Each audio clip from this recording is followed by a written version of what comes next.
Xazinem Tortil Terbiyeleş Merkezi hemmimizning xazinesi.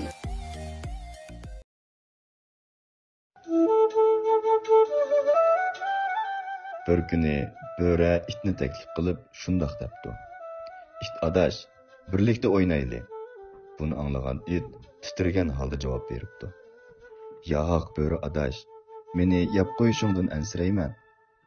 Xotirjam bo'l. Bak qo'rqsang, eg'izimga eg'izlik solay, debdi bo'ri. Ham tumushqiga eg'izlikni mahkam solgandan keyin itning qishig'i kepdi. Ham qarasa, it yana titrab, ansirash ichida turgudek. It adash, yana xotirjam bo'lolmasang, ma'u putlarimni bog'lab beray, debdi.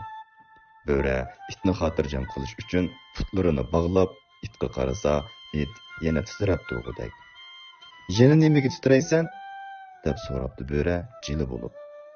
Bu qatim hayajondan titrayapman, debdi it bo'riga qarab. Chunki bugun umrimda tunji qatim bo'ri go'shti yeydigan bo'ldim. Demak, bak mardlashib ketsang, oq ko'ngil bo'lib ketsang, oqibating itga yam bo'lasan. Tanlab do'st tut, tanlab yasha.